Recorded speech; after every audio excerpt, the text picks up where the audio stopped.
So right now the situation in this house is all the gas is off. The gas is off at the meter.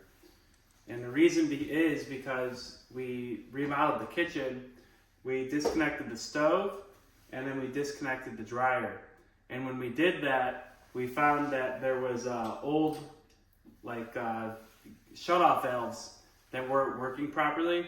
So the house started to smell like gas. So we decided, okay, we're gonna just shut it off at the meter, and when we go to hook everything up, we'll just use new fittings, new hoses. So in this video, I'm gonna show you how to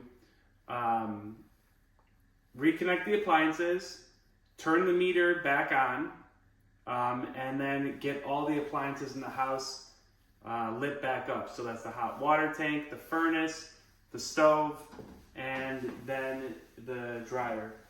So the first thing you're going to want to do is just make a note as to where all the appliances come out. What in your house is running on gas? So in this house, it's going to be the stove, the dryer, the hot water tank, and the furnace. So we know before we turn the meter back on, we got to make sure all four of those appliances are secured, and that when we turn the gas on, it's not going to just pour into the house. Okay, so let's start with the stove. So what we're going to want to do here, take your thread tape and wrap the pipe in the same direction that you're going to turn the hose on, so that you're not going to start turning it and then the threads are going to come loose on the tape. So whatever way you're going to turn the fitting is the same way that you're going to want to place the thread tape on. So get that nice and tight.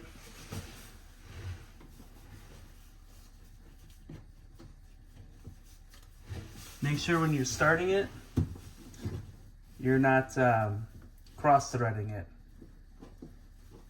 Make sure that it's right from the top. You don't want to go too far down and then realize that it's cross-threaded, because at that point, it's realistically probably destroyed the threads, and then you're screwed. Use this here. All right, so you want to get it nice and tight.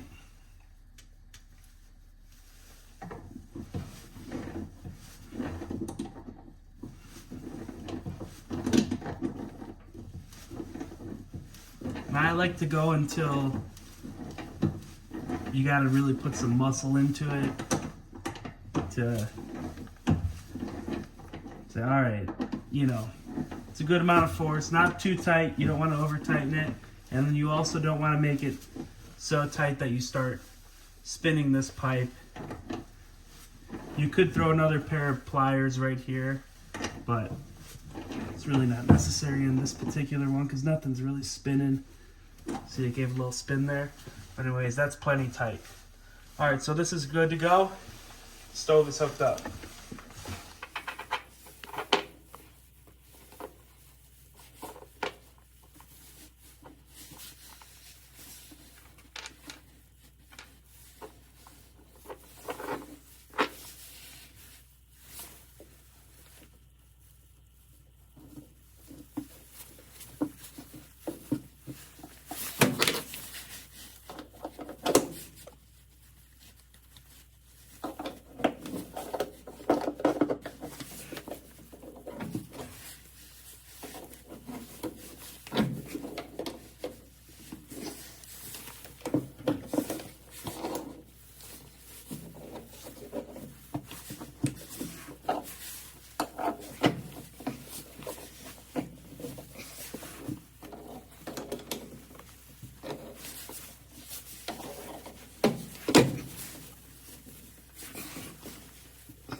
Now that we secured the dryer,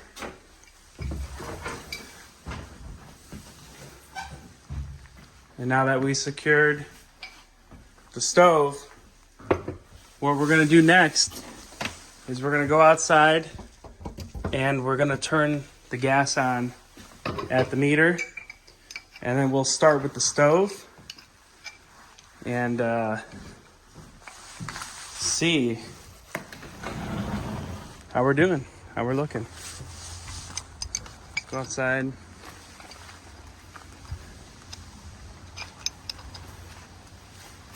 Where's the gas meter? There it is. Okay, so there's the valve right here.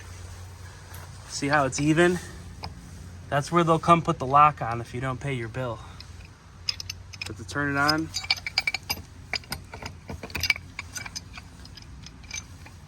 we gotta tighten this wrench down a little bit. Okay.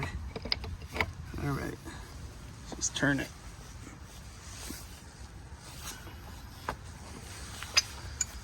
That's it.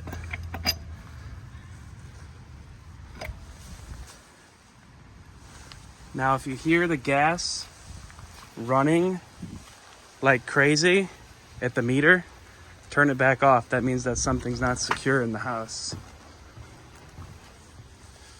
All right. So now we're back in here. You want to just smell and listen. Just make sure you don't hear anything leaking. Make sure you don't smell any gas. Okay? And let's start with the stove. Turn the valve on. And let's check and see. Now, a lot of times, it'll click for a while because there's air in the lines. So it's got to purge that air out of the line for the gas to come out. So don't be freaked out if your appliances don't fire up right away. They will. And then you'll start to smell the gas a little bit. See, until you smell it, it's mainly just air coming out of there. So right now there's still a bunch of air coming out. Let's give it a minute. It'll fire up.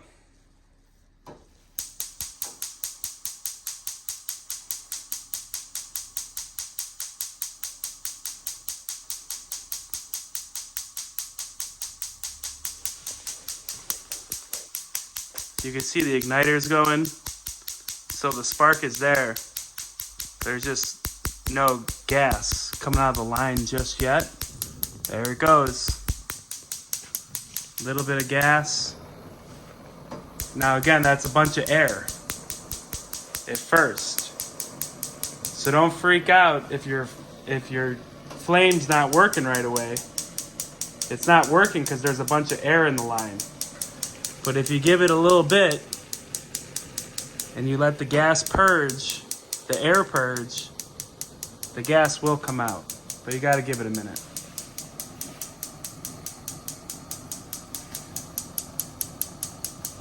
Trying to light another burner here. See, you can see the spark right there. And then you see the occasional little flame. Well, there's still air in the line. So once that air burns out of there, well, purges out of there, not burns, then this middle burner will light as well. So just give it a second. There it goes. And you want to just light things up so you can just kind of purge the air from the lines. That one's a little crooked. It's hot. Now this house has no furnace running right now either, because the gas is off. Now you see also they're turning blue and they're getting, those little red flickers are going away. That's because it's turning more pure natural gas. Okay, so that's your stove. Got it. She's on. Again, want to just come over here, do kind of like a smell test. Just make sure you're not smelling any gas. Natural gas has a pretty distinct odor. It's not the hardest thing to detect. Okay, next up is going to be the dryer. So we're going to come over here, turn the line on. Alrighty. Just kind of give it the smell test back here too when you turn it on. You know, make sure you're not smelling anything funky. And then your duct is connected, so you don't got to worry about filling the house up with gas. And just start a cycle. Now, same thing with this. It's going to have to purge the air. So it's going to want to ignite right away. And it might not. So you might get an error the first couple times. But for the most part, you're typically good. And then also, a good way to check and see if it lit up and if it's going is give it a couple minutes and then come back and feel the tube. And if the tube is hot, that means it's burning. It's doing what it's supposed to be doing. All right. Let's go check out the basement now. And we'll get the hot water tank going. And then we'll do the furnace. All right. All right, to the basement. So we just took all the drywall out down here because they had a big mold issue. So that's taken care of. Now I'm sure these people would like some hot water because they're about to move back in. So we'll come over here to the hot water tank. This looks like your standard hot water tank. Okay, so for the hot water tank, usually there's directions on these. They're all a little different. None of them are the same. So yours might be different, but just without even reading the directions, here's what I would assume it is. Move this to pilot. You want to make sure your gas line is open. And then you want to click your igniter.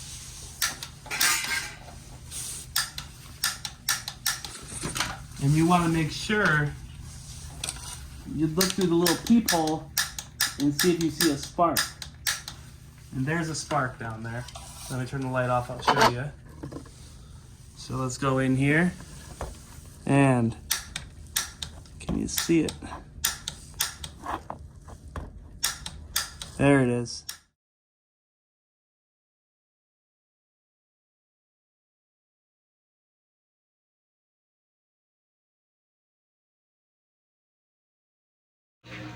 So I was having a lot of trouble lighting the hot water tank. Also, just so you know, you gotta hold down the pilot button when you're hitting the igniter.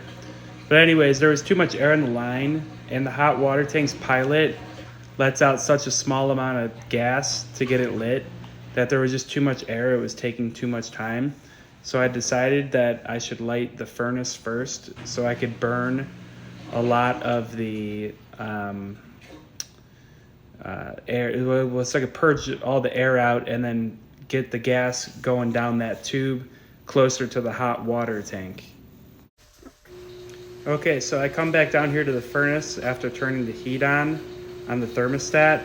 Usually it'll take a minute or two to fire up. So it wasn't lighting up right away. So I opened it up so I could do a little bit of troubleshooting and see what was going on.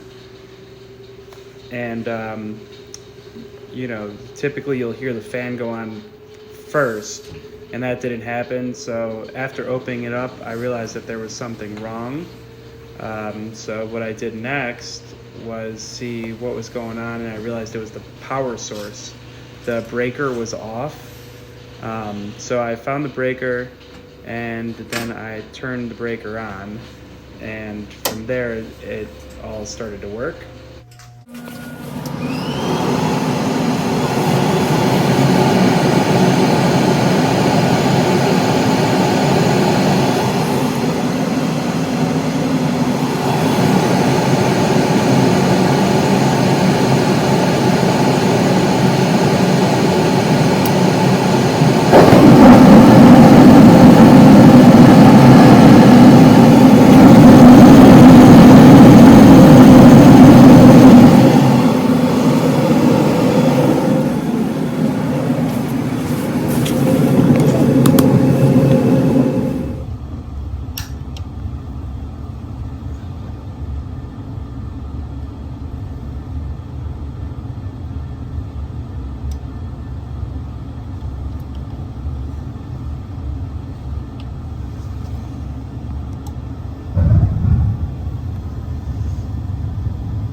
So as you can see, it's not rocket science getting your appliances and your gas back on. You just want to be real careful. And then the other thing is make sure you stick around for a little bit after you turn all these appliances on. Run some cycles on them, but closely monitor everything. Keep a lookout for the smell of natural gas, and that's all you got to do.